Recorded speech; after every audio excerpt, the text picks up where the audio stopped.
Hey, Monday. What's going on, guys? Hey, hey. Good to see everyone.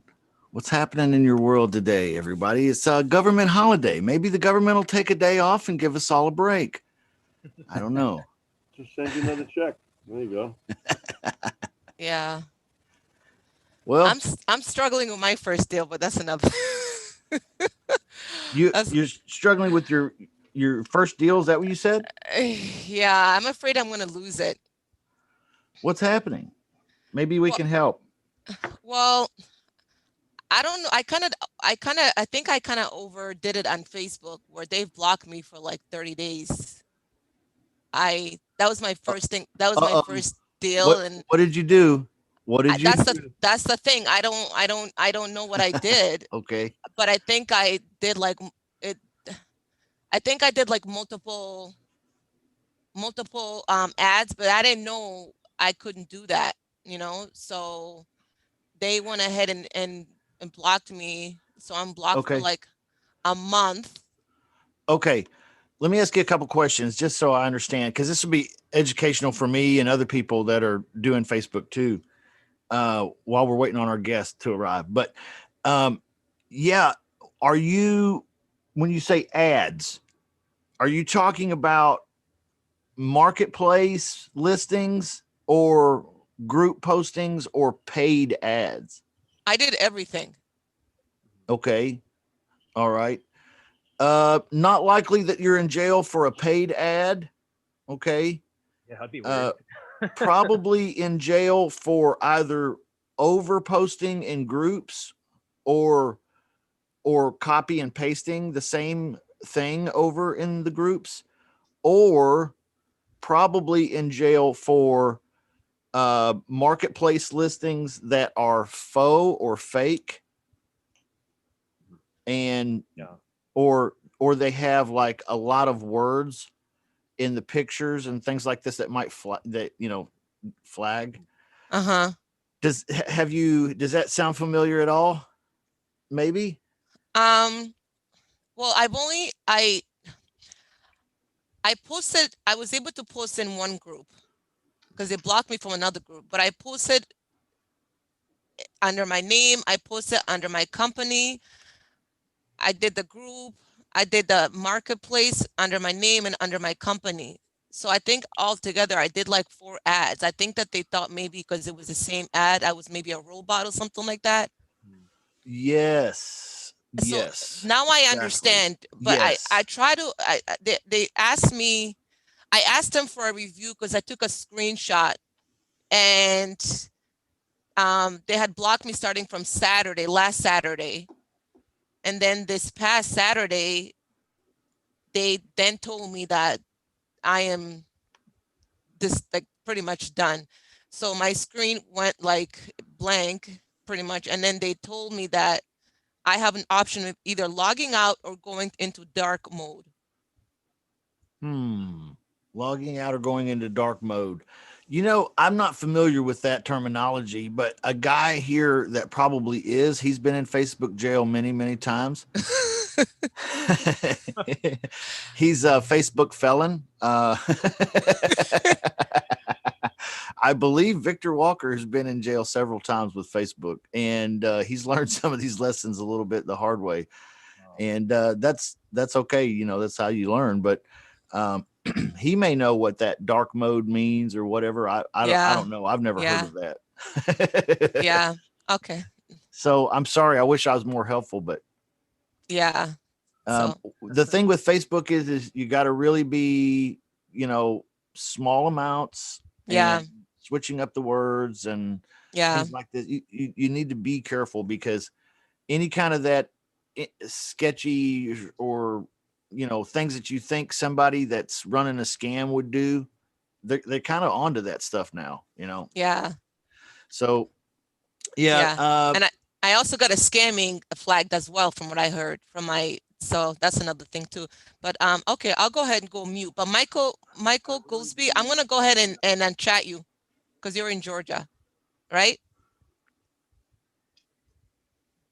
he is in Georgia. I Okay. am. Yeah. Okay, I'll go ahead and I'll chat you. I'm gonna go mute. All right, thanks, Justin. Hey, thank you, Sandra, and thank you everybody that's joined in today we do have a special event today that we're doing, and we have guests here, Michael Batista and Jesse Mills, the slow flip. I've called this the slow flip workshop. Is that okay, Jesse? Yeah, let's do it. I love it. Heck Dude, it's yeah. awesome to have you here. It's -5 degrees here, and I mean that's the temperature in Fahrenheit. Woo! Minus 10 up here.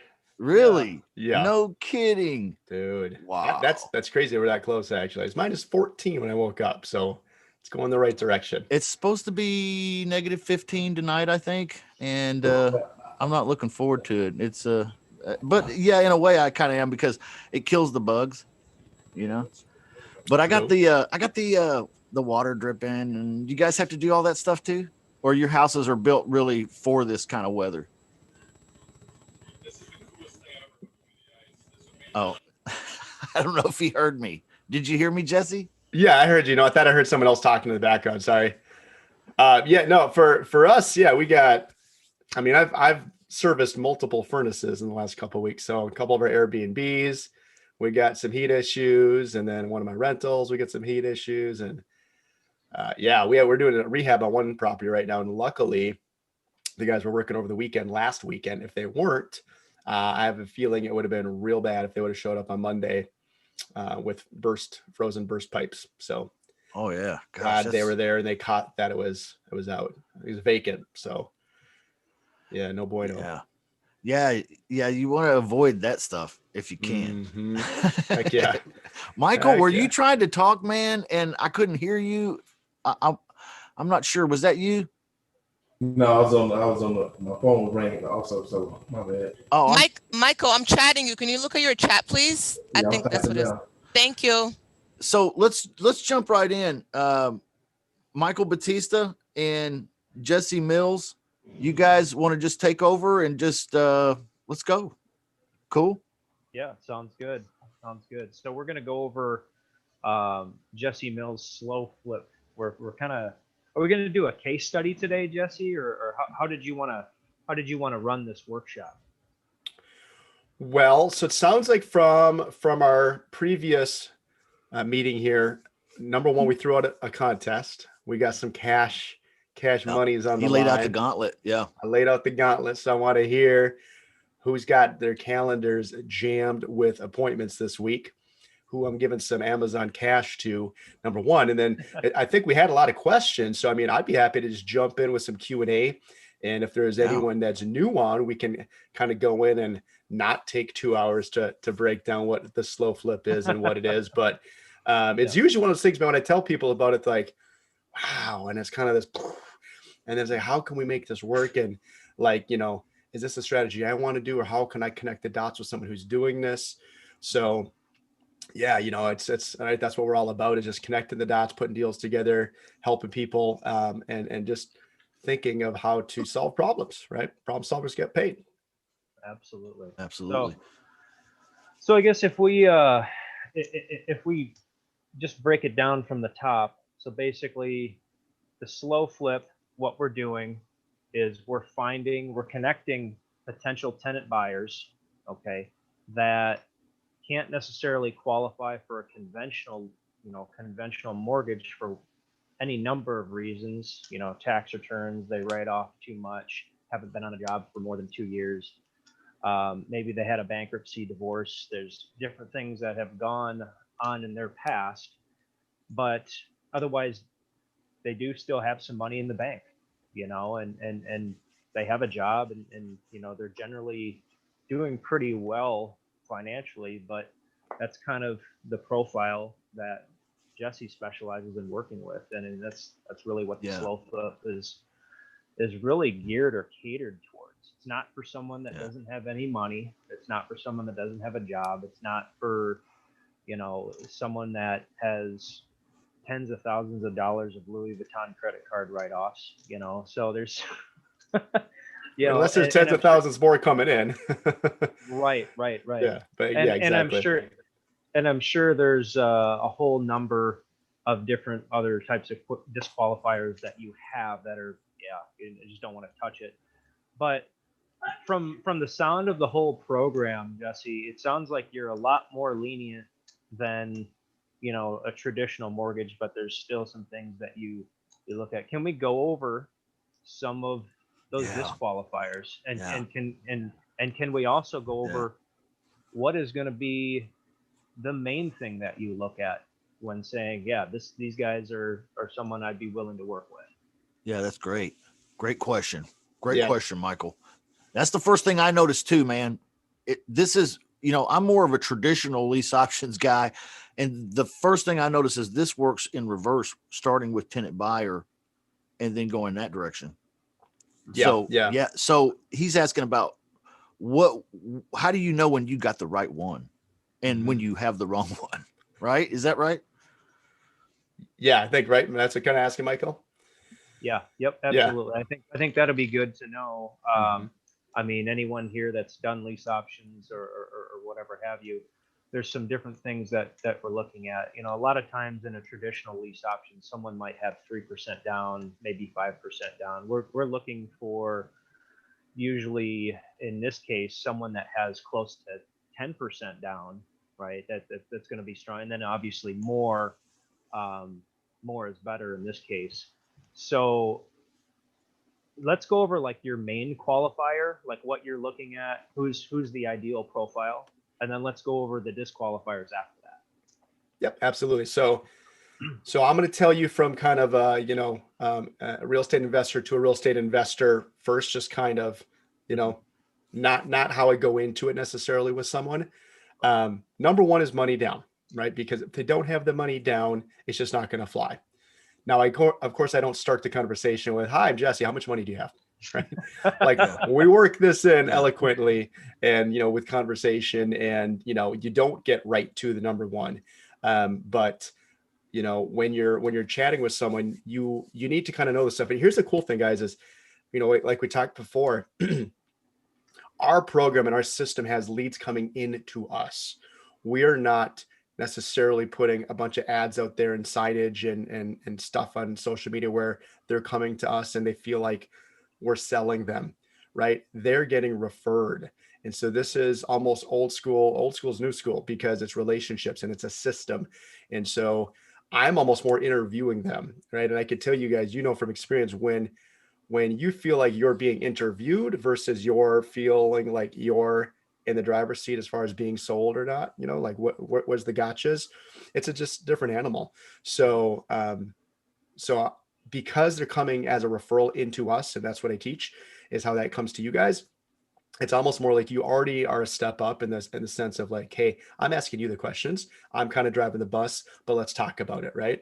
So I think that's important to me. So number one, it has to be the money down, just because if they've only got a few $1,000s and want a $200,000 home, as much as I would love to sincerely help that person get in that home, it's just not going to work.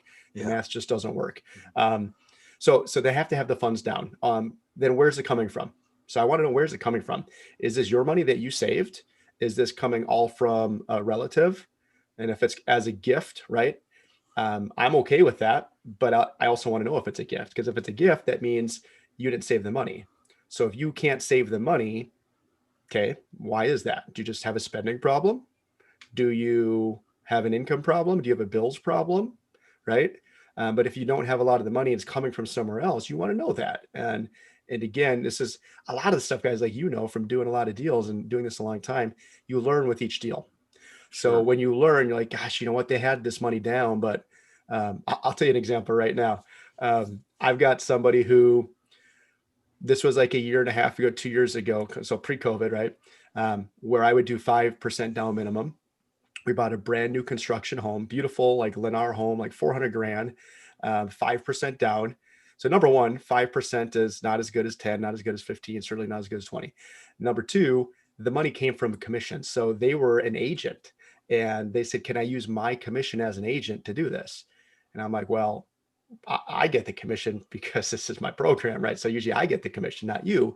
But you know what? Let's make this work. This person, I'm like, hey, I'm always thinking past step one, right? Like this could be a relationship thing. This could turn into multiple deals. We can help each other, right? So I'm like, you know what? We'll do that. Well, my gut, right? In my gut, I was like, we're only putting 5% down. This is a, more expensive home in our market. and they don't have it, it's coming from the commission. Well, guess what? A year and a half later, who's late on payments? Okay. Right. Yeah. Not the person who had 10% down and they saved it or they earned it. So, so you want to know where's the funds coming from. Then what are they paying now? And what are they going to be paying? Again, this is one of those things where, some of you might be thinking, well, these are a lot of like really personal, specific questions, uncomfortable questions, but you got to know this stuff.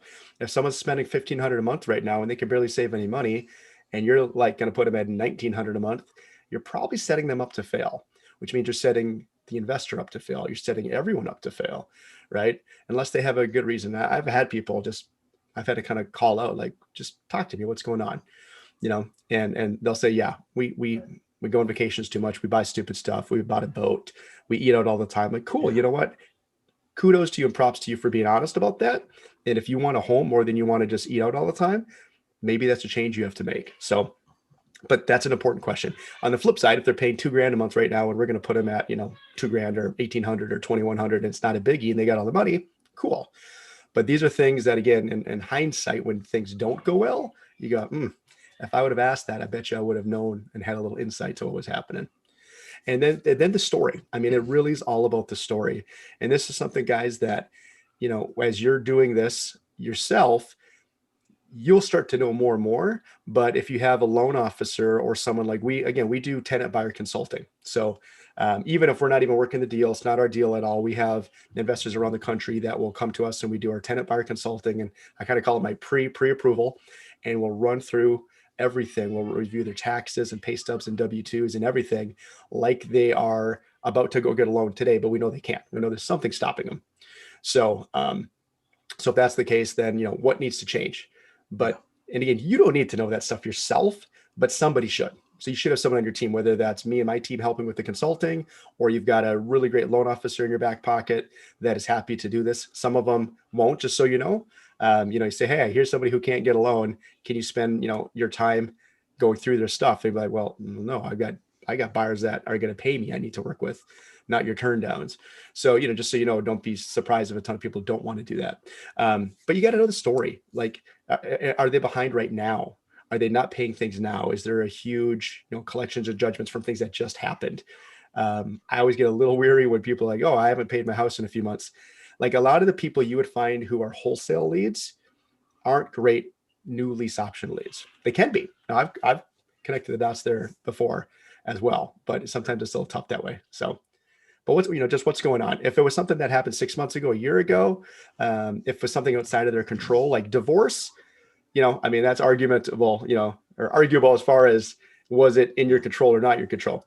But most people don't want to go through that. And then I've seen a ton of people have great credit, great jobs. And then also with that, it's bad. So, or medical, right? No one's waking up and asking for medical problems. So if it's things that kind of happened and they went through that little rough patch in life, but now they're on their way back up again, like that's someone I want to work with. If they're still kind of going downhill, and I feel like this isn't getting any better anytime soon, then that's might be something we might not be able to work with, unfortunately.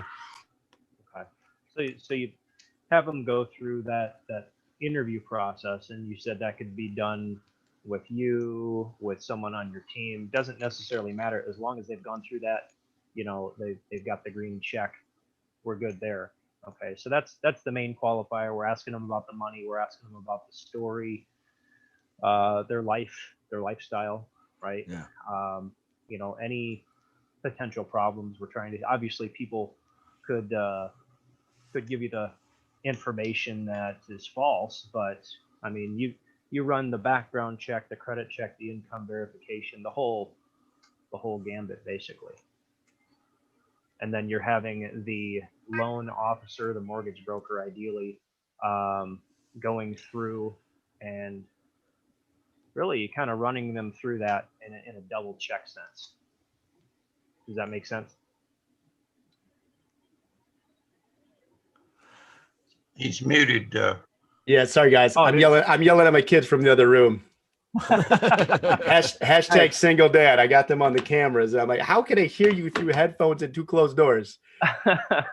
Try to pair it here while doing this. Yeah. Yep. Yeah, So I'm getting that stuff up front. So So first things first is, okay, let's talk about the money. Let's talk about the budget, right? Again, if it's someone that just doesn't fit the criteria, like I can't even find a way to make this Rubik's Cube work, it's just not going to work. If they're like, hey, this is what we can put down, this is what we're looking for per month, here's where we want to be, right? Like we talked kind of the first time, here's where I want to be, here's what I could do, and here's what I really could do, right? That's the sweet spot of knowing what our options are. Then it's let's talk about the story. And I had one person, this was about a year ago, referral again, it came over in a text message, just okay, cool, sweet, I get a new lead today, right? Called them up, and they went through a bankruptcy, and they basically filed bankruptcy just because they hated this person that they owed money to, and they didn't want to pay it. Oh, wow. And then the money, they didn't have the money, but when they sold their mobile home, or their mom sold her mobile home, she was going to have the money, and they give it to me. I'm like, okay, I don't like that, and I definitely don't like that, right? You don't have it, and why you did this is not like, okay, I'm going to be next. Clearly, like if you don't want to pay people, Mhm. So if I don't have a good feeling about it, we're going to probably pass, so it's got to Right. make some sense. But then we'll look at W-2s, we'll look at taxes, we'll look at pay stubs, we'll look at credit report. We'll have them send over either something that their loan officer pulled, maybe something our team pulls for them, or even just Credit Karma. And we're looking at it. Again, the debt to income ratio is something too, right? So here's the thing. And you guys had mentioned this on the last call, which I really appreciate. And I like, you got to think like, we're the advisor in this situation, right? People are asking us to help, and we're saying we can help, we can problem solve. So it's going to go good or bad on what you do, right? And so I always tell kind of even my clients, and I tell my team, I picture 2-3 years down the road, if I were in court, we don't want to be there, knock on wood, we don't want to be in court. But if you were, could you show all this good stuff to say, look, you know what? We had a mortgage advisor who's licensed, screened them. We looked at everything. We ran income calculations. We had them sign off on this stuff that they wouldn't get more debt. We had them sign off. They'd do credit repair. Right. We put them in a home that we knew they could afford. Yeah. Right. You got to think of the worst case scenario and how you're going to fare. And people who do this the right way are going to be fine. People who do this the wrong way, who don't check that stuff, who don't care, who throw somebody making, $1,500 a month Social Security into a $400,000 home, like it's not going to work, and you're setting them up to fail, and it's going to blow up, and it's going to come back to haunt you. So, predatory lending, that sort of thing, and that's that's really what the loan officer, or, whoever that person is, generally licensed, going to go through the whole checks and balances of that. Again, making sure debt to income and everything has been looked at. That's not to say, hey, I can get you a loan today. Hey, I'm sure that you probably have gotten some people in your program that you're like, you know what, we actually can get you done. We can get you financed over here. mm-hmm. More often than not, it probably won't happen, but you're trying to help as many people as possible, not just put them in the program. And that might be saying, hey, John, my program is not the best for you.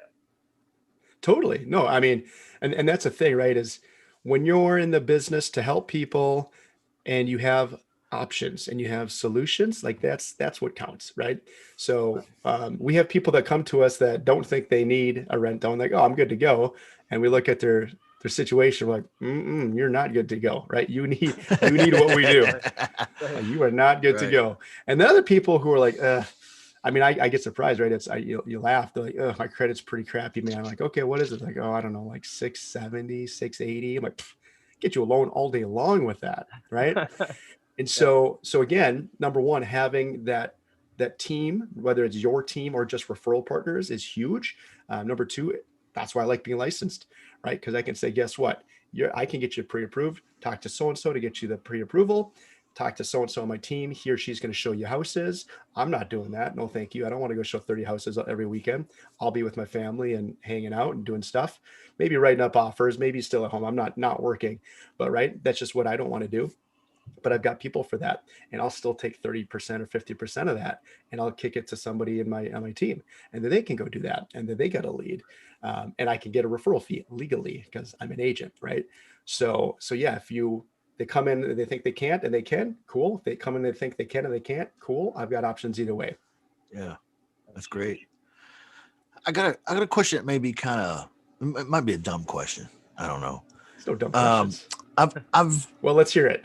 I've talked to a few licensed realtors lately, and asked them about any prospects that got turned down, or it didn't work out with the lender and they went back to scratch.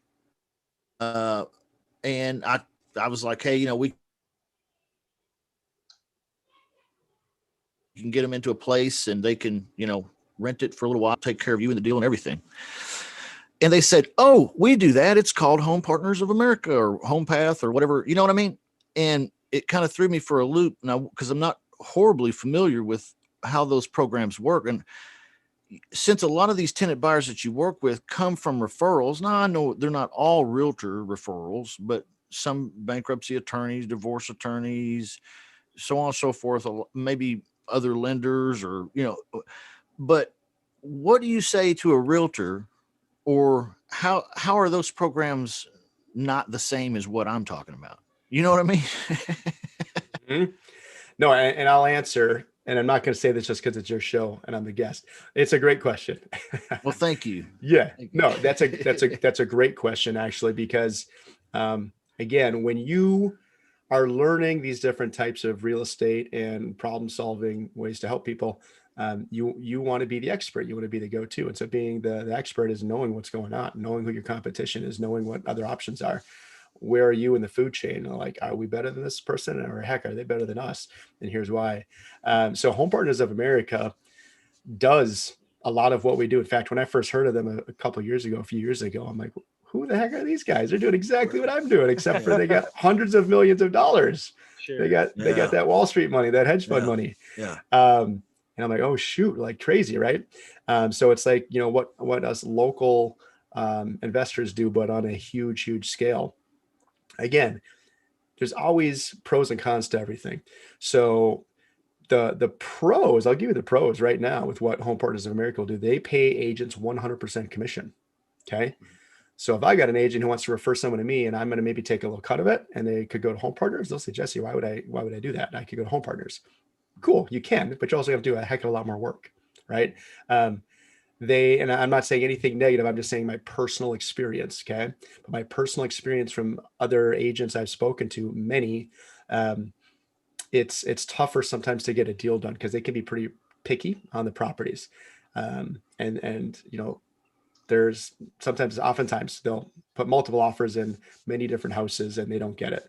So I have other agents who they could go do it because they could go direct, and they're like, I just don't want to deal with it, right? Because they want to stay in their lane. They want to do what they do. So they just still might throw it away and say, you could take them and give me a cut. Cool, great. So that's one thing. The other thing is with them specifically, and there's another one coming out too, Divvy Homes. I'm not sure if you're familiar with them at all. How do you spell it?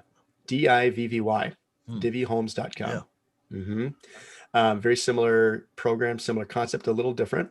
But so with Home Partners is every single year, the rent goes up and up and up. And it's a pretty good hike every year. Also, every single year, the purchase price goes up and up and up. They also do 0 rent credits. So none of your money goes towards the house at all. And you cannot fix it up. You cannot repair it or update it or improve it, right? You basically don't get to touch it. So, and then after 5 years, it's kind of like, blank or get off the pot, right? Like you're doing one or the other. They don't want to let you stay past that. So that's the pros. That's the cons, right? That's the cons to it. So with the way we set these deals up is like, here's your price. And, that's the price, whether you buy in a year or two, but this is your 2-year price, or this is your 3-year price. And here's your payment. Now, sometimes we've done some variations. Sometimes we have done kind of that model where we step it up, but most of the time what we found is people want just one concise, straight thing, right? So they're like that. Also, we let them update the property, improve it, make it nicer. We want to stay in touch with them. We want to know how they're doing it. We want to make sure they're not knocking all the walls down and painting it purple. We want to is it making the house better? Yeah. Right? Yeah. Cool. Right. Then we're good with it. So we win that way. And also too, we do lease options, and we do, agreement for deed, contract for deed. So people want to feel like it's their house. Sure. And they just don't necessarily when it's a lease option. When it's a contract for deed and they're on the, county websites, tax ID site, right? You can see here's my name. That's their house. Yeah. So they feel better about that. Now, here's what I'll say where we cannot compete is they only require 2 months rent as security deposit, and it is a security deposit. So they will literally give it back to you 5 years later if you don't want to buy it. Wow. So again, right? I just want to provide massive value to everyone I work with and who's around me. Yeah. And I want them to truly do the best thing. And I Yeah. know that good things come around. So if I'm talking with someone and they have 40 grand to put down, but they could qualify for home partners, let's say, look, if you really want this place and you're really going to buy this place, our program probably makes more sense, frankly, right? If you want to fix it up, you want to make it nice, you want to make it yours, our program is probably a better fit for you. If you just need somewhere to live for the next year or two and you want to kick the tires and you really don't want to get, stuck with something, my program's not the way to go because our stuff is non-refundable, right? So you might want to do it this way. So, but again, knowing what they do, knowing who they are, and knowing I can work with them and I can still get paid commission as an agent, you kind of win either way. Sure. And then also with the home partners program, they might disqualify someone for something you'd be totally okay with. I mean, who knows? Yeah. That was, and I didn't know, Justin and I were talking about this before the show. So, we were just kind of bouncing ideas off, and that was exactly what came up is, I don't know what all their disqualifiers are necessarily, and they might be completely different from yours, or, they're just a flat, hey, whatever their credit score is, and then as long as they have the other things, but if they are off on one thing, it's done, right? And so they're very corporate in that sense. Whereas this program, it's Jesse's team, it's, you don't have that corporate veil in front of you saying, hey, we can only do this. Jesse can make that decision, one way or another, or get it pushed. That's the nice thing about working with something that's a little bit more boutique in this case. Eventually, can it grow to be that level? I think it could. I really do. But I think that is a nice thing that it is more flexible.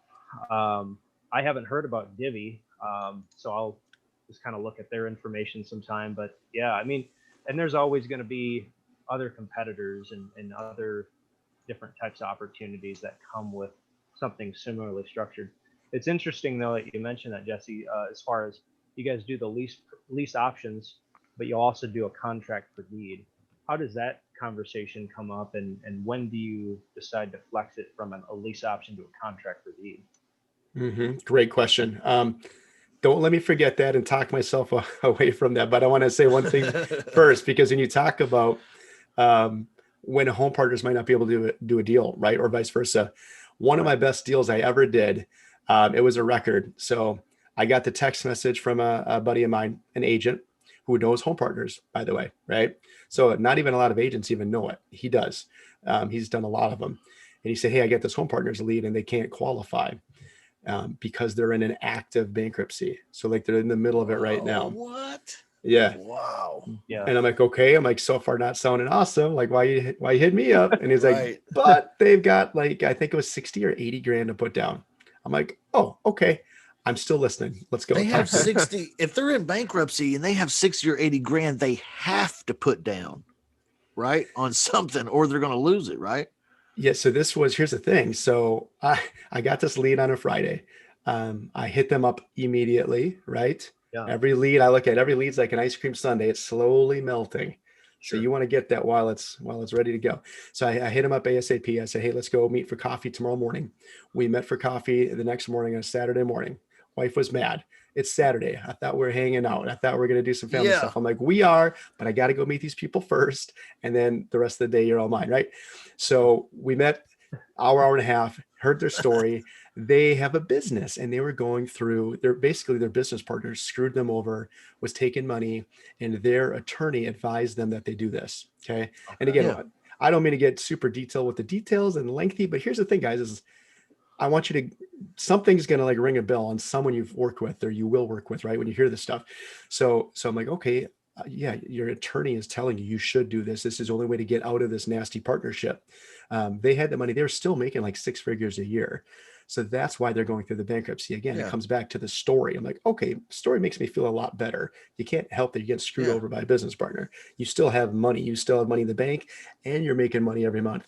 I feel great about this. And then Yeah. after the bankruptcy, you have zero debt. So you're making money and you have zero debt. Wow. Like you're in a great spot then. Yeah. So Home Partner said no. So anyways, met him on Saturday, and then instead of doing a slow flip on this deal, because they were putting 20% down. I had 1 million investors who would have taken this, right? I could have moved it like that. I said, what if we just negotiate this directly with the seller? And the agent said, so it was a listed house that they loved. One house, one showing.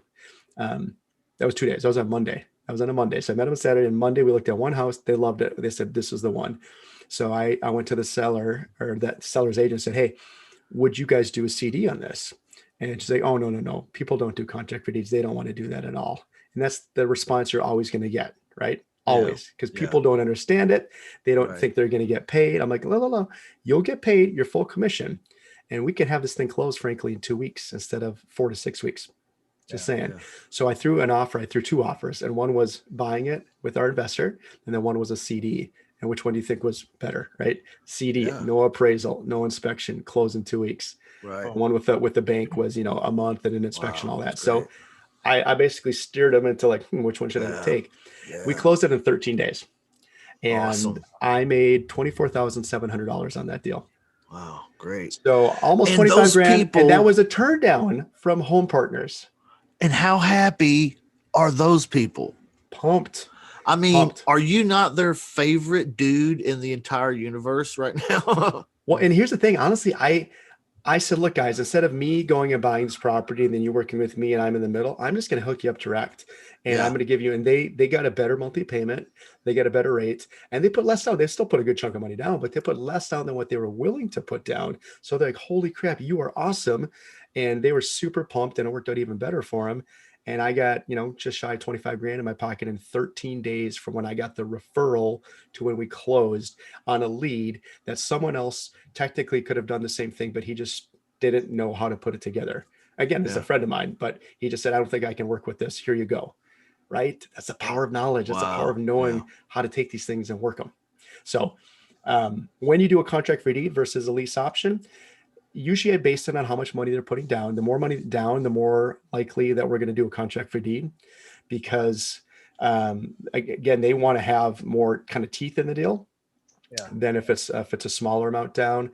They, especially if they're working with another agent, which I advise them to, or an attorney, they're like, no, you shouldn't be putting down that kind of money and doing a lease with an option. You should be doing a contract for deed or agreement for deed. If the property is older, needs a lot of repairs, my investor might say, I like to do this as a CD, right? Because then they are 100% responsible for fixing it and repairing it. Okay. If it's a lease option, right? It's a little gray, it's in the middle. Depends on where the property is. So we look at the property, we look at the money down, and we look at what the investor wants, and we look at what the tenant buyer wants. Guys, I am sorry. Me and Michael Batista have dominated this entire Q&A with questions. There's so many people here too.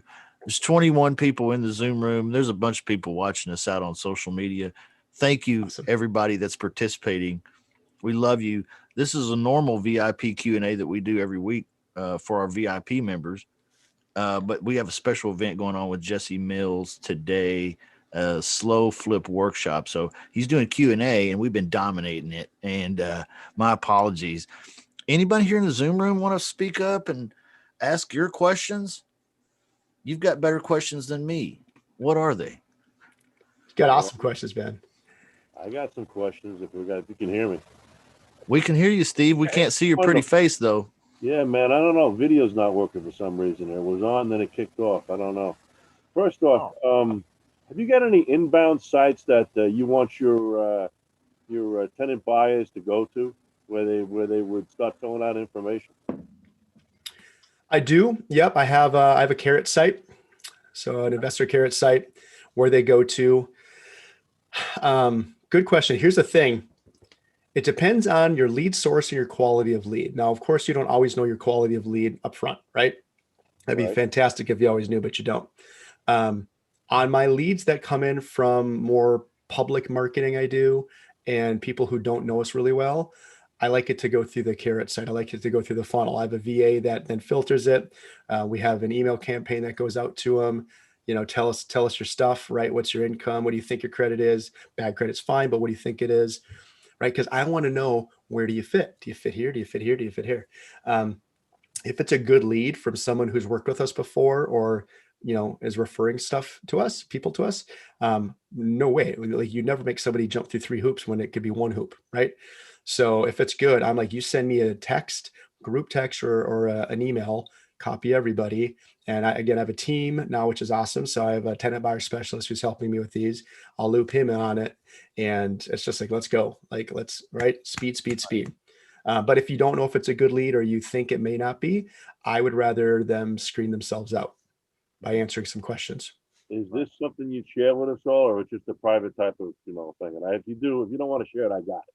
You don't want everybody going on it. On the site? Yeah. No, I don't mind sharing it all. It's rent2ownmn.com, and it's the number 2. So rent2ownmn.com. Wow, that's a great URL. Thank you. Very good. Very good. MN. Okay. I've got every state covered. Don't you worry about it. I got you. No, but a lot. I got a lot. When you put a lease option or an agreement for deed together, you're not processing it all through an RMLO, right? I am. You are. Yeah. Wonderful. Wow. So so you're really staying within the protocol. All right. Yeah. So again, that's the tenant buyer consulting program I had mentioned earlier. We're doing everything through an RMLO. Wow. So everything is under the eyeball. That's good. All right. When you do an agreement for deed, so to speak, contract for deed, are you putting a fixed set of terms on that? 90% of the time, yes. Sometimes we'll let it ride for a long time. Like in 5 years, the thing's going to balloon out, pay or die, so to speak. I got you. Yep. Okay. Are these other companies, Home Partners and all, are they requiring a down payment? Home Partners is 2 months security deposit, refundable. Divvy is, what are they doing? They're doing 1 to 2% of the home price. Okay. Part of it's refundable, part of it's not. And then they've got this weird thing. I'm still trying to figure out their math, but they've got a forced savings account. So it's almost like a rent credit, but they've got what their rent is and then what they're making you save. Like, you don't get the choice, and they tack that on top. So it's like $2,800 on something that might be a $2,200 a month place, but then $600 of it is going to you, and you get that back if you don't buy, or when you do buy, you get it credited to you minus a fee. So it's not as simple as Home Partners, but it's not too complex either. Gotcha. Did you ever think of designing a program that would leave a little more meat on the bone, let's say for a public company or a hedge fund, to come in the door and scoop these up so that you have an automatic investor there? Have you had those conversations with anybody? Because they're real. Wow. Listen, my brother helps run a hedge fund. He's a greedy son of a bitch. So, I mean, if I brought this to him and I said, listen, how can we put this deal together? So, I mean, and they want to be in and out fairly quick. You know that. So have you had any conversations with any of these guys? So we're working with a fund right now, and looking at a couple of others. But yeah, here's the cool thing. When you're doing it that way, awesome. It's really awesome, because a lot of the massaging of the deals, and you're selling this party and then you're selling this party. This is just, here's the numbers. So I was writing an offer yesterday, and right before about to take the kids roller skating, I'm like, I got to crank this out real quick. So I got into the spreadsheet. I know what their numbers are that they need to hit. And the beauty of it is, we don't care if it's down payment, if it's purchase price, if it's monthly, right? There's 3 variables. You just play with these variables and we hit the numbers. And if we hit the numbers, they're like, let's go. And so I'm out roller skating, trying not to fall on my face. And I'm like, hey, deal coming your way. And then I got my team putting it together and sending it to them so they can get ready to sign. And we got it out last night. So yeah, so that's super, super cool when it's that way. So yeah, absolutely. I mean, if you've got those types of relationships, I'd be happy to chat with you and with them about it for sure. Right now, you're using basically private money to put these deals together. Or I'm sorry, banks. You're just general banks and investors that you've spoken with that are inside your network, so to speak. Correct. Yep. Cool. All right. Yeah. Well, There's a lot of money out there sitting on the sidelines on Wall Street. They got no place to put it right now. So, Well, especially, guys, oh, yeah. sorry, go ahead. No. So, I mean, conversation needs to be had. 100%. Yeah. And I'd definitely be happy to talk offline about that for sure, Steve. This is the thing, guys. Like if you look at Home Partners, and you look at Divvy, and you look at these places that just got another $150 million, injected in their business, and they're taking people 550 credit scores with a combined household income of 50 grand a year.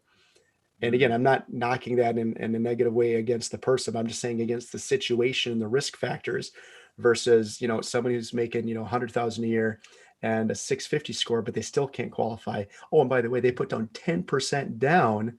Yeah. Holy cow.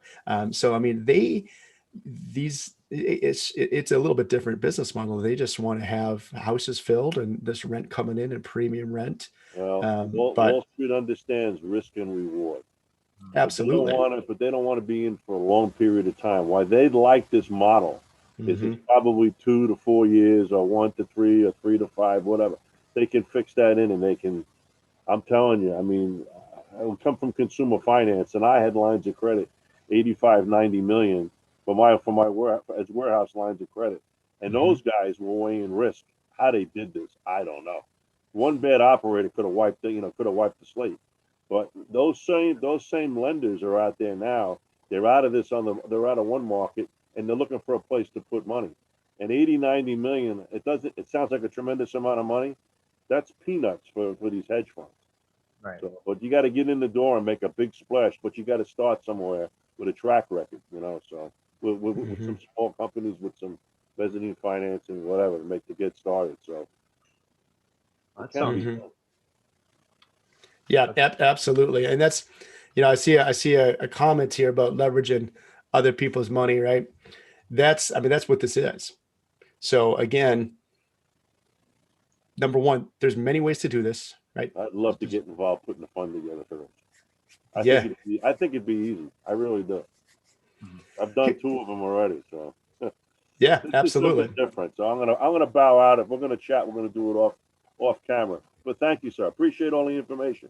I Great. just want Let's 2%. Okay, Steve, just 2% back here.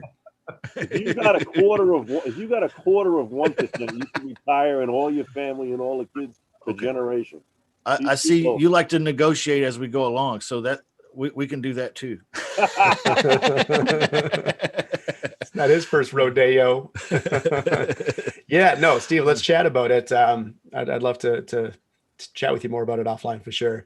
There's so much opportunity, and that's the thing is it's just when we sit down with the new investor and we're talking with them about what this is, we say, here's all the good, here's all the bad, here's the risk, here's the rewards. I have yet to find, I think, more than one person say, no, thanks, this sounds dumb. This doesn't sound like a good thing. Doesn't sound like a good idea. Now, I will say again, for somebody who can come in and go get something 70 cents on the dollar and fill it with these same people with the same scenario, yeah, I mean, that's better than buying at a retail. But it's also not as easy. And then you have the property first, and then harsh marketing, yeah, it's just a different ballgame. So, I've got buddies who teach that, and that's all they do. And why not go after what's on the market? well, why not go after people who just want to go buy properties anyways? And Right. they're gonna go buy properties, and they're probably gonna get a worse deal. They're gonna put down more money, get less rent, have more headaches as a landlord. I can help them. I can help that group, and so that's who is a good fit for this. Hey Jesse, let's back up for a second. You were talking about RMLO. Some of our viewers here might not know what exactly that is or the purpose of that. Can you kind of explain that? Yeah. What's that mean? Yeah. What's it mean? Basically, it just means a licensed mortgage loan originator. Right. So, a licensed mortgage loan originator in that state. So somebody who can do loans. Because here's the thing: you start getting to Dodd-Frank when you're doing seller financing, owner financing, and you're doing more than a few a year, right? Now you're acting as a bank, right?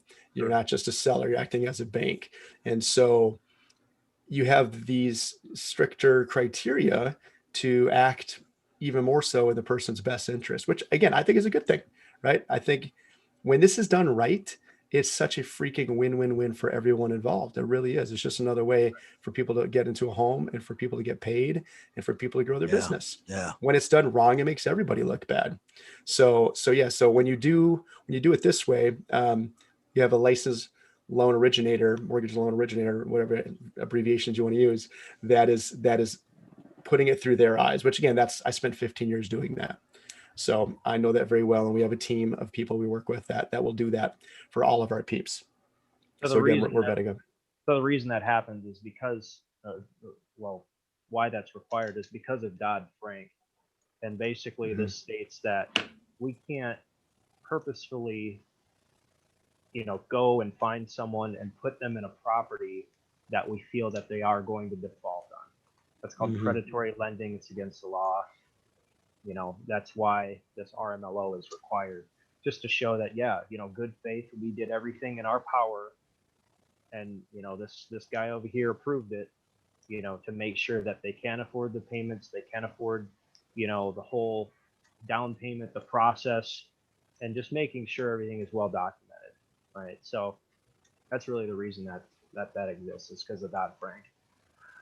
So I think that's great. And to kind of do like a advanced level, 2.0, 3.0 class, like just for a snippet. That's also one of the things we talk about, Justin, like when do you do, and Michael, you brought it, when do you do a CD versus a lease option? That's another part too, right? Is proving ability to repay and having the documents and whatnot. This whole deal, the crux of the whole deal is the credit worthiness of that tenant buyer and their down payment, right? Mm-hmm. I mean, that kind of is the gold in the deal. 100%. 100%. Yeah. So I have a question about that, Jesse. So the way you're doing it is kind of like what Justin said. You're kind of like reverse engineering it. You're hooking them up with the investor. But do you do it the regular way, the original way that is taught?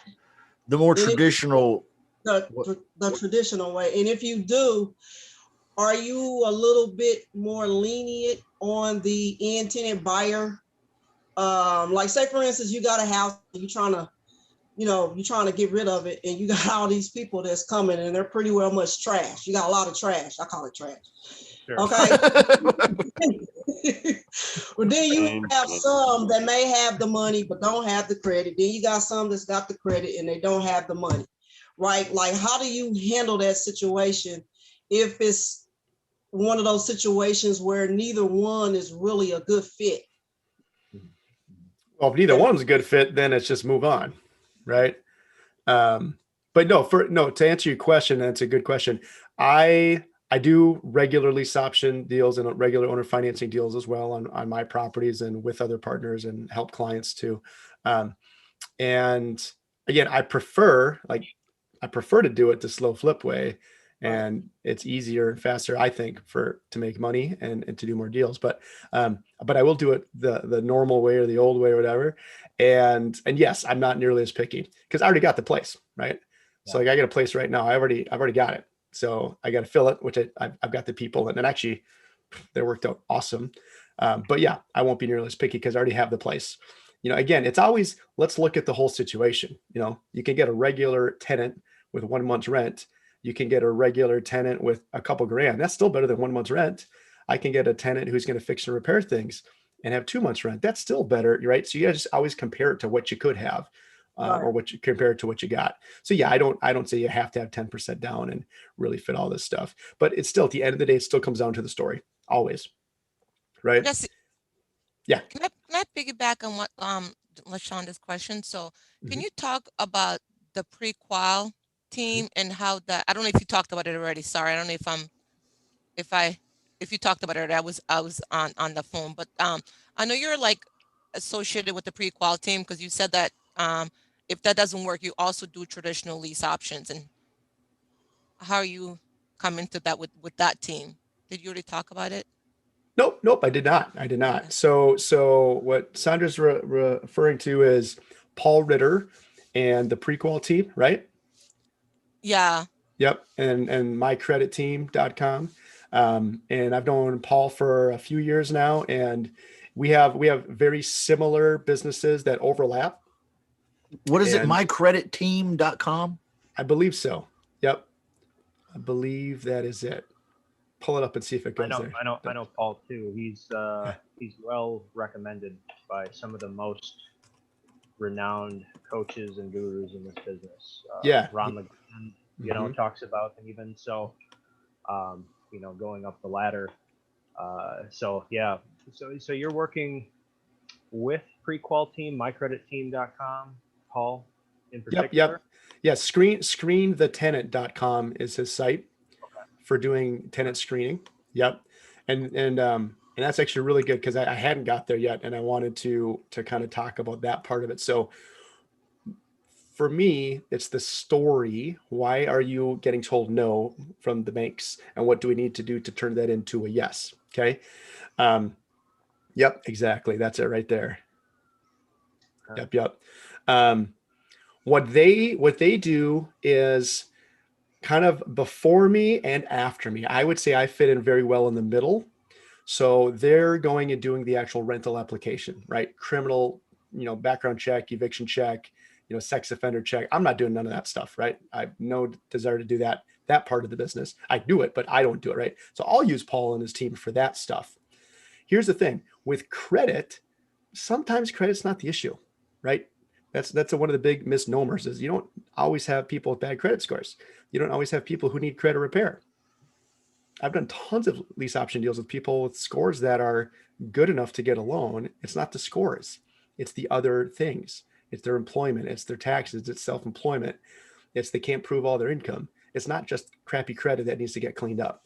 So if they need to repair credit or get new credit and fix it up and do all that, Paul's my guy, right? And so him and his team can help with that.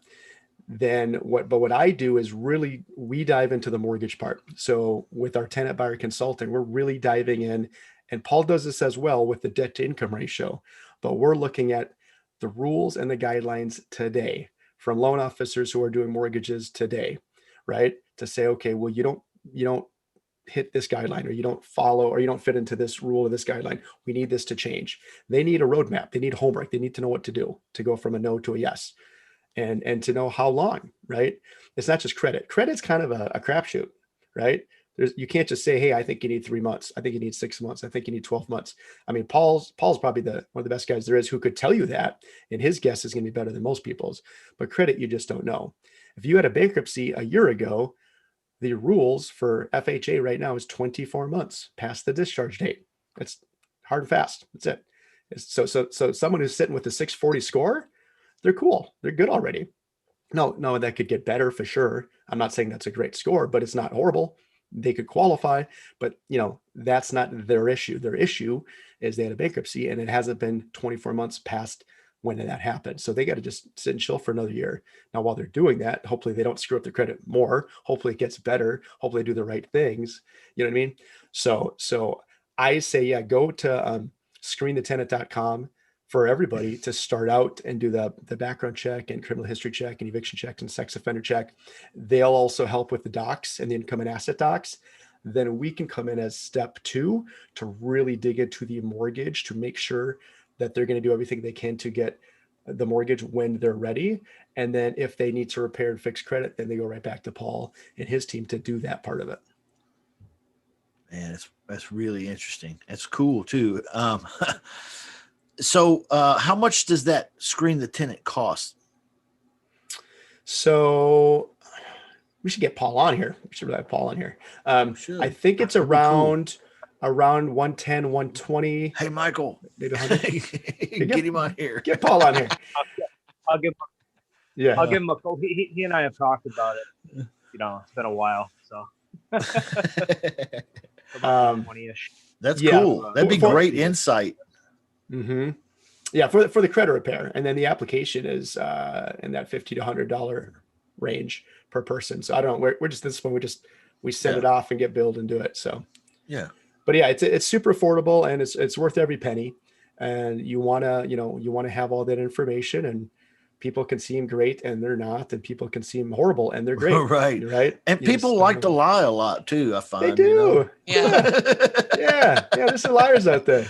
And these are documents that we can present to the owner or the seller, right? Can we are these that we can Mm-hmm. Or the investor in the slow flip strategy. Absolutely. Because he's going to want to know who's paying for this deal, right? Yeah. And here's the thing, again, right? Instead of having to convince a bunch of different sellers over and over and over and over and over about this story, like, oh no, they're good, even though don't let that 450 credit score fool you. They're great. Yeah. Here's why I feel good about them, right? Yeah. Like you got to sell, sell, and convince. With the slow flip investors, once you've already had an investor come on, then they know what's up. Yeah. Then it's just talk to me about the numbers, tell me about the story, but you're not having to redo it over and over. They already get it. They know these are not, 800 credit score, people. It's not. They don't care. So, and some people are more about the numbers, specifically the deal. Some people are more about the property. Some people are very, about the people. I've got different investors with all sorts of different stuff that are, have different kind of hot buttons. But yeah, I think you should do that with everybody and run through and, buyers are liars and sellers are worse, right? Not to say yeah, anything, absolutely. Yeah. Okay. Yeah. Mm-hmm. I don't know how much time you have here, Jesse, but you've been so generous with us here at Real Estate Wholesalers Club this week. We really appreciate it. I've got your links in the description of the video on YouTube and on Facebook, and I put them here in the chat. Folks, check him out. Okay, if this particular model is super exciting to you, go look into it, guys. I mean, that's why he's here. He's here to share his knowledge, what he knows, and man, that's if magic. There might be some magic there. Always magic. I'd love to hear it. That'd be great. So check that out. But I don't know how much time you have, Jesse. And any more questions that we can, if you got time. I'm good for another probably 15 or so. Then I got to wrap it up. Okay. So yeah, absolutely. Okay. Anybody here in the Zoom room with questions? I got a question for you, Jesse.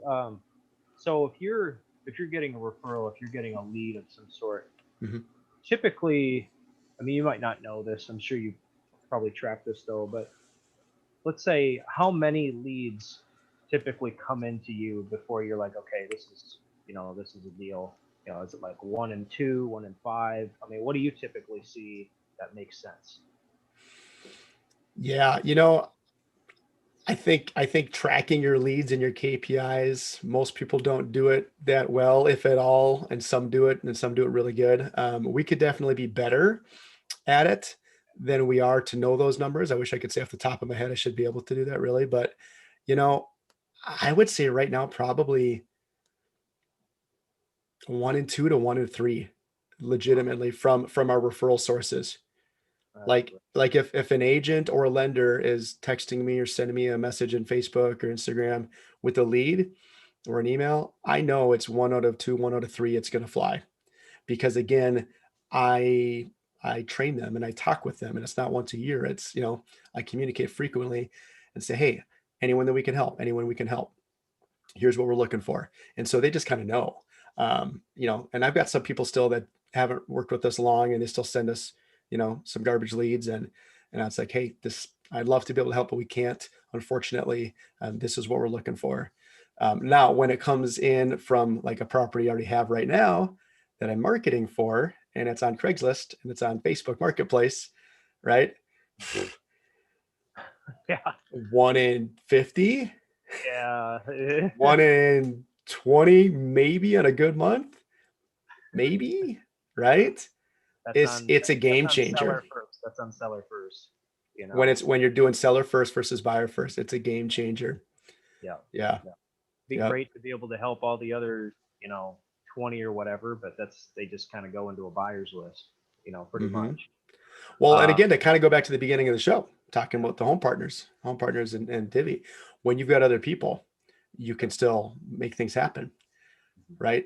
So, I mean, you should ask yourself every freaking day, all day long, how can I make this work? How can I make this work? right? You don't just go, no, how can I make it work? And when you have, 4 or 5 different buckets you can put them into, then you're going to find a way to make it happen somehow.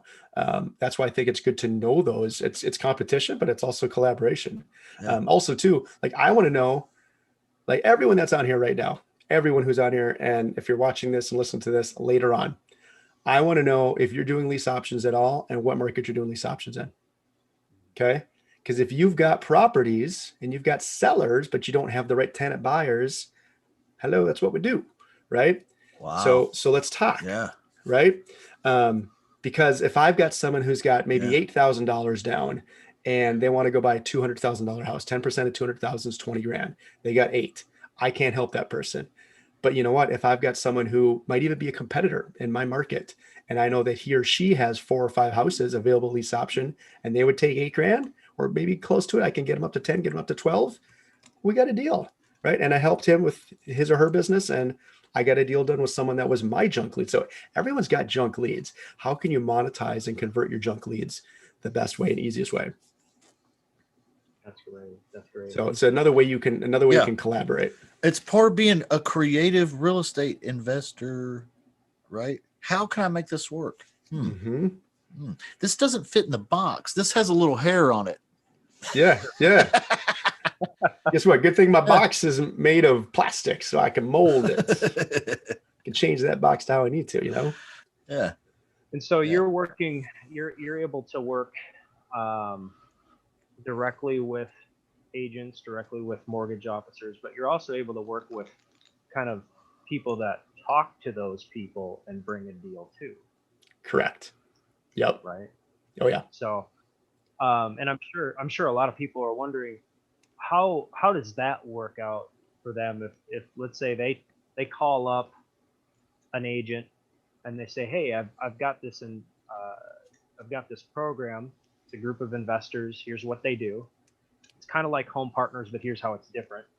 And maybe they explain that.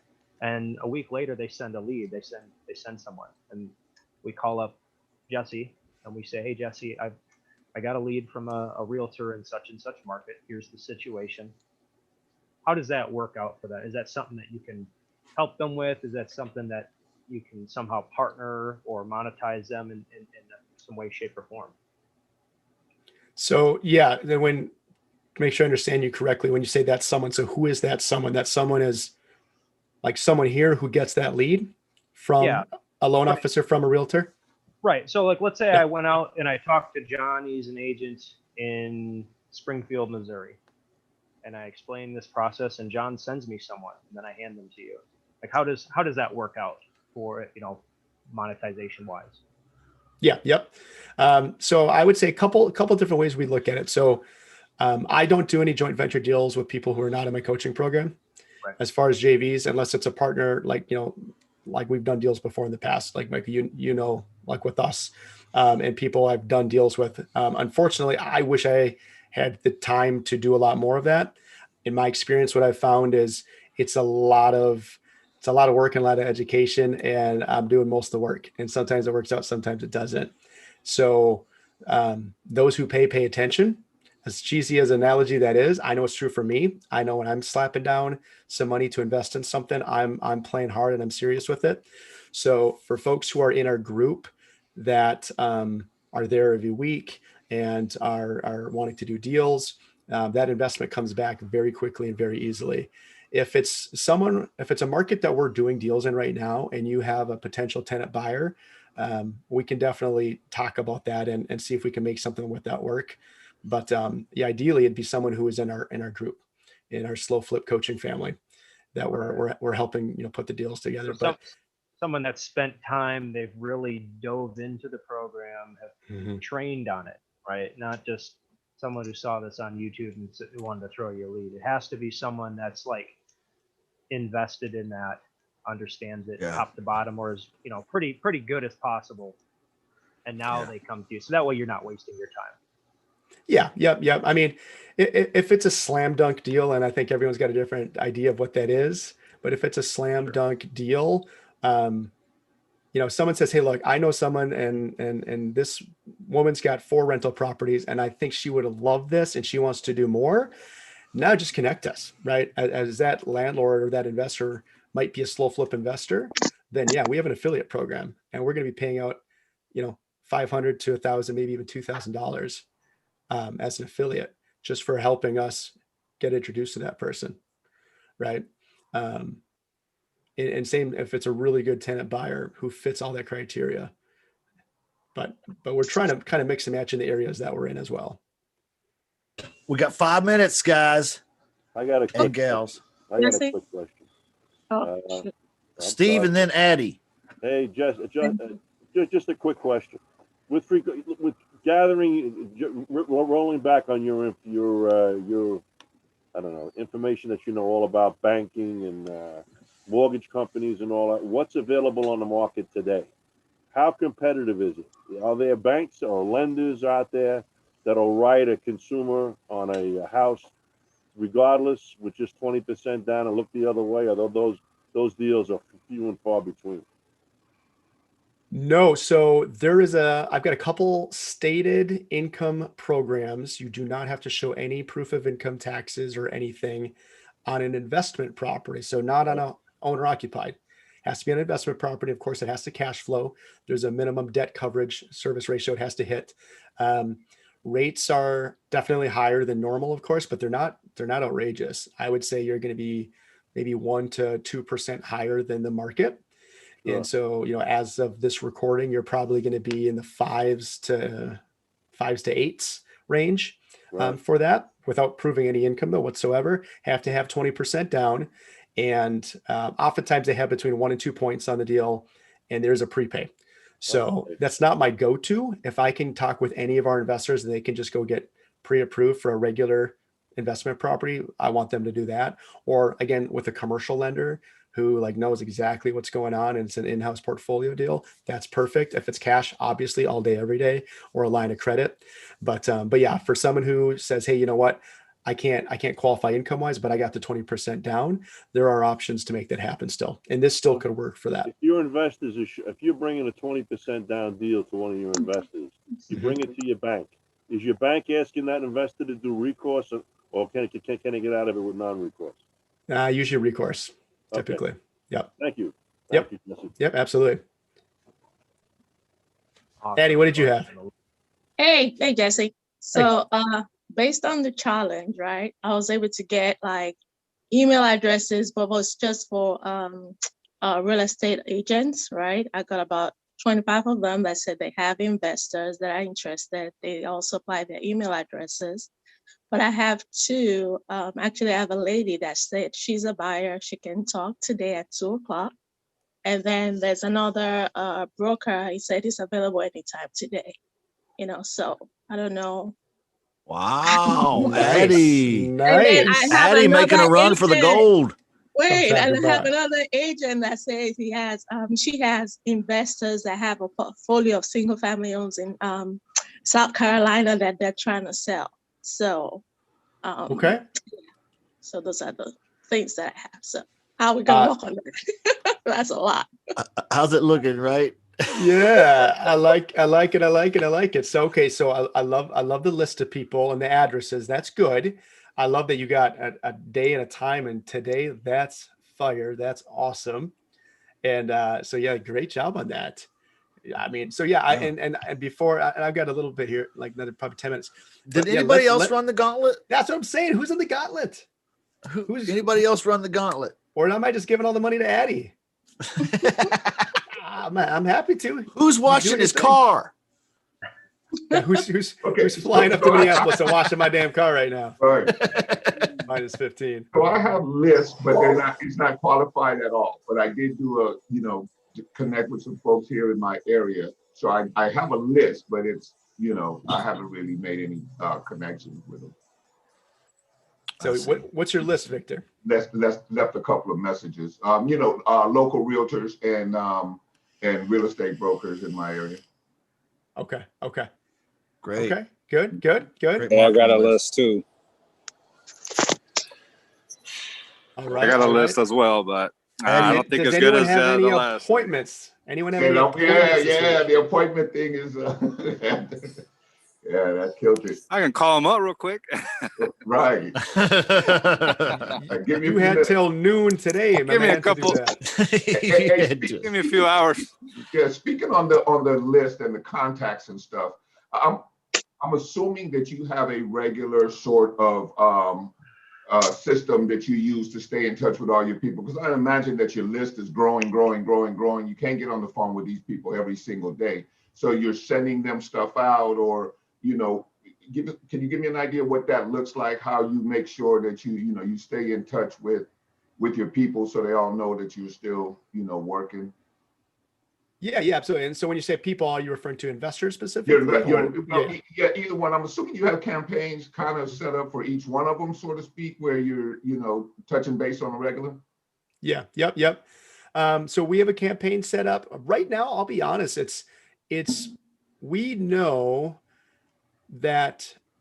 who's ready to go, who's got the money. We know their criteria. It's not hundreds. And I want to impart that upon you that you don't need hundreds. Right. I mean, I'm talking about 20K, 30K, 60K, 70K months. Wow. Per month. You don't need hundreds of people to do this. You need like a dozen to 2 dozen. Okay. So number one, don't think like, oh my God, I have to have this huge list of all these peeps. You don't. So you can do really well every month with just having a dozen to 2 dozen people. So right now we kind of know who's ready to go, who's hot to trot. We know who's, some of our investors, man, they're so chill. They're really easy to work with. Others have a lot of questions, and that's awesome. We want to work with them, but sometimes we don't have the time, right? Like, hey, this deal fell in my lap on a Saturday morning, and we got to get an offer in tonight or tomorrow, or we're going to lose this whole opportunity. And so if somebody needs a few days to mull it over, that's all good, but this isn't a deal for you. The people who are like, I get what you're doing. I get how it works. Tell me the property, tell me the numbers, give me the 90-second down and dirty on the people. Okay, let's go. We're rocking and rolling, and they got another property they're adding to their portfolio. So, but we'll blast out, we call it an SFO, or slow flip opportunity. And we'll do the property. We'll do a little snippet on the buyers, and we'll do the numbers. We'll take a snippet of the magic spreadsheet. Say, guys, here's the math. Here's the numbers. Is this something you're interested in? And we just get them on the horn and talk about it. And then we put it together. Okay. All right. Yeah, so you're not working with a ton of people that they're always kind of going to raise their hands, and there's always going to be that pool of 5 to 10 or so that are hot and ready to do a deal. Yeah. I mean, I'll be honest, we don't have hundreds that are all ready to go raising their hand right now, but the flip side, you don't need that, which is it's pretty cool. Relationship business. I mean, you can't feasibly reach out and have the kind of relationship that all of us have, you know what I mean? Like, it's just not. Absolutely. Yeah. That's exactly what I was going with. Well, then if you take somebody who does, I don't know, four deals a month, right? I don't care how you're doing it, 4 deals a month, you're making a good living doing 4 deals a month, especially at an average of 10 to 12 grand a crack, or 14 grand a crack. Okay. Mm-hmm. Even if you just want to go apples to apples, how many sellers do you need to talk to get to those 4 every month to do that? Too many. A lot. Right now you take an investor says, wow, this is really cool, I dig this. I don't have millions of dollars, but I got enough money to do 3 of these in 2021. Okay. Mm-hmm. That's 3 right there. Then this guy's going to do 3, and then this woman's going to do 4, and then this woman's going to do 2.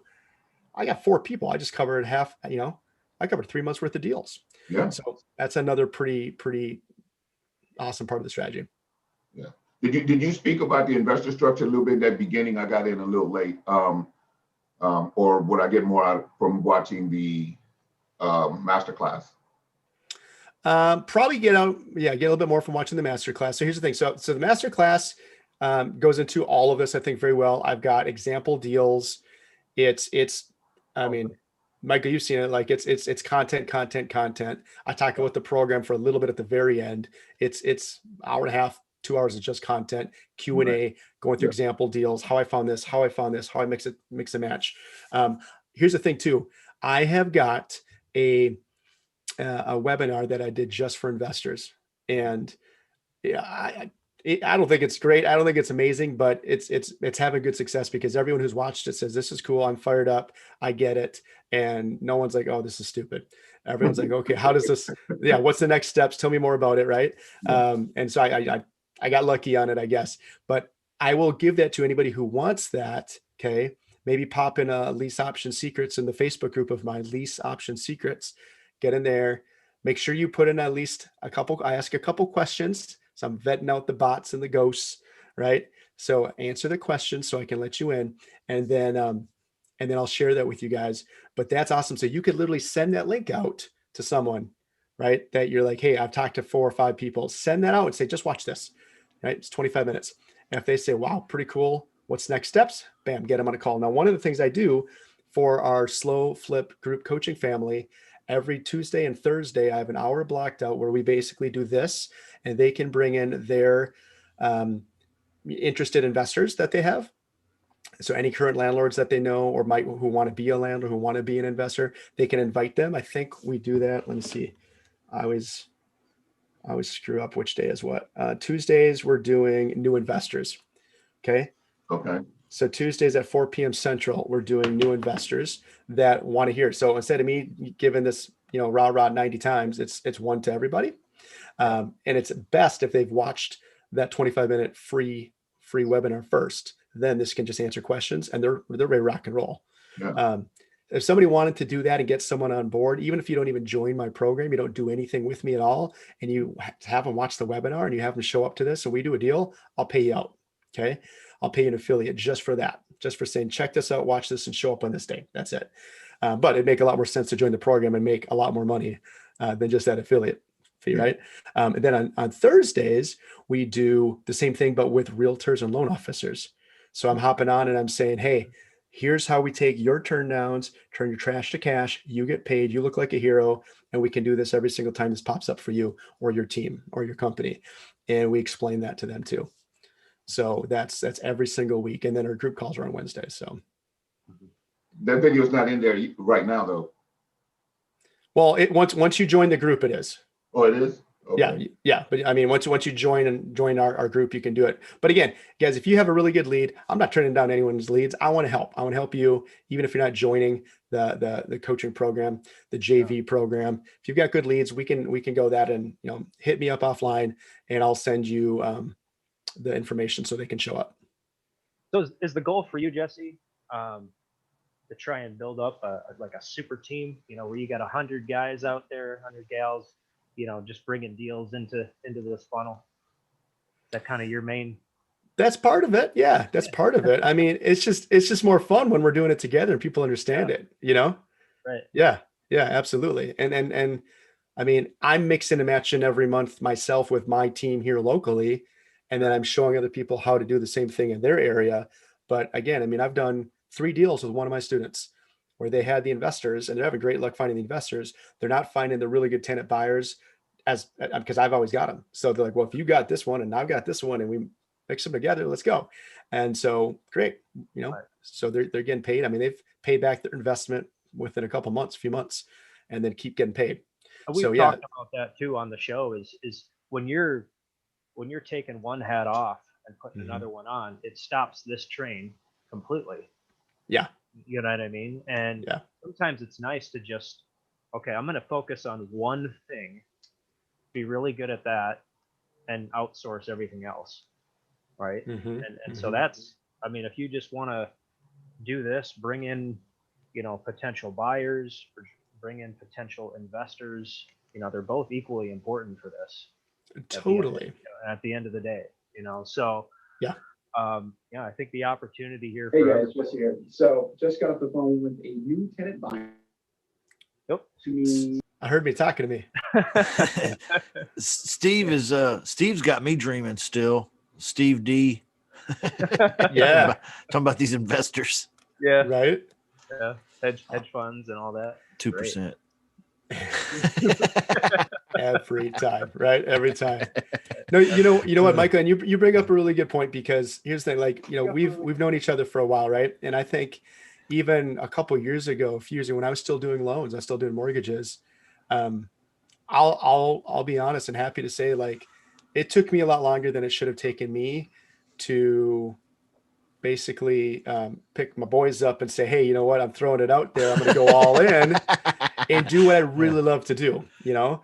I know mortgages very well, and I've had a good career doing it, but it didn't really light me up, and I wasn't killing it. I didn't suck, and I wasn't killing it. I was, doing well, but for the longest time, I'm like, God, I just made triple on this deal or double than what I'm doing over here, but this is steady and I know this, right?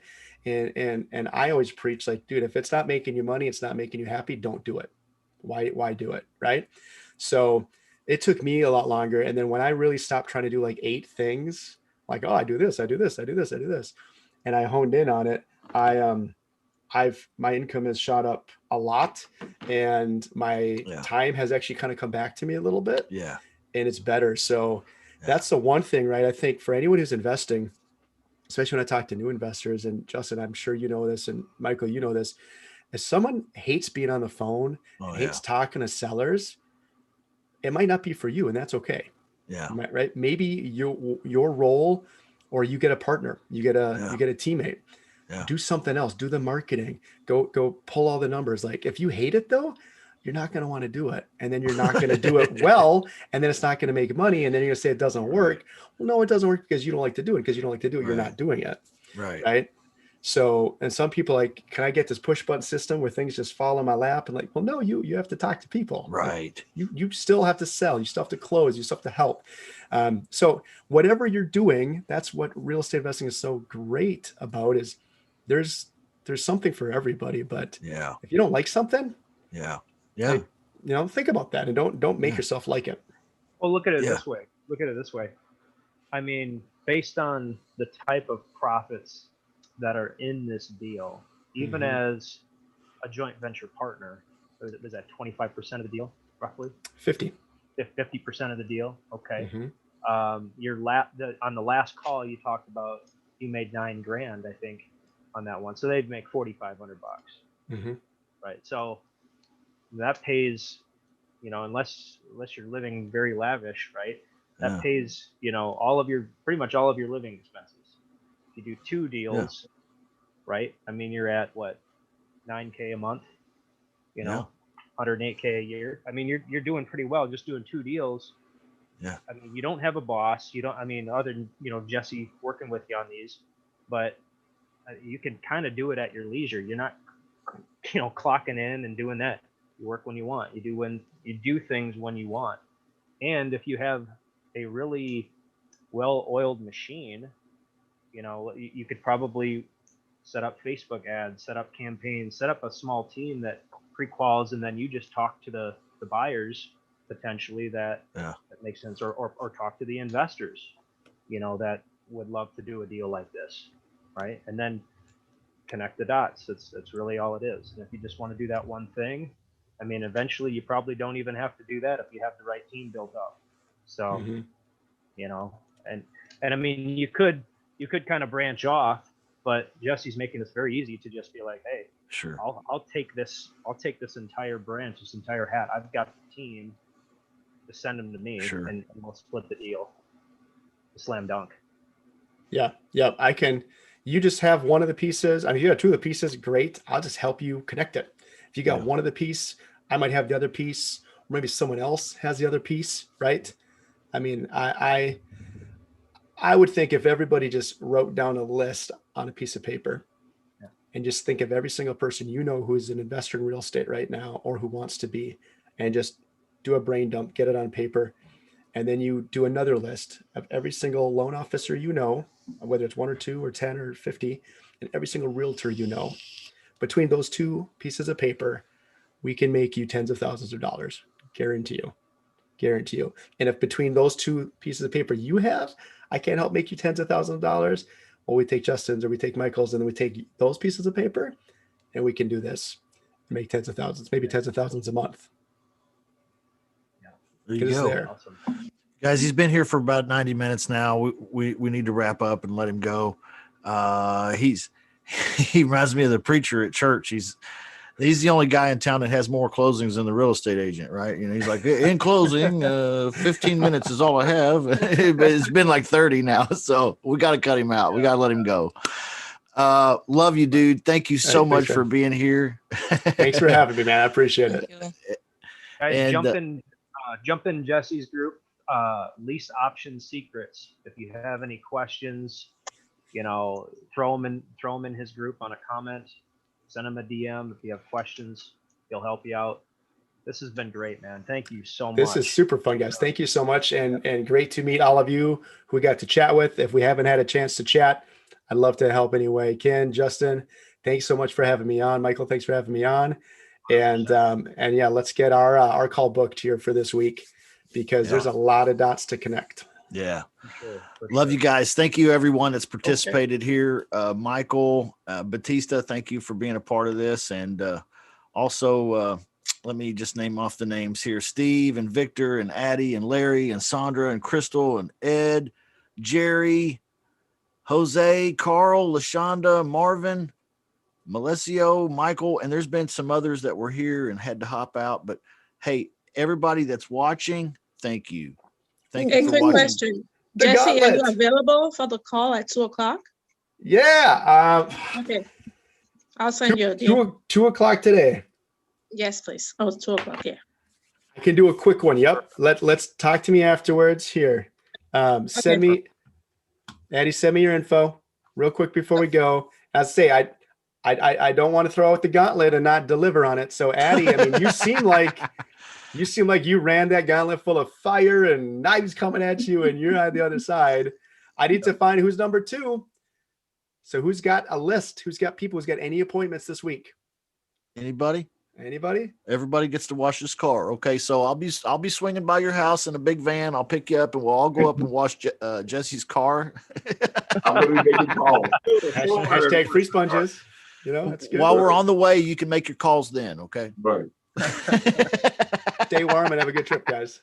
Love you guys. Thanks, Jesse. Have a great day. Thank you. Appreciate everybody.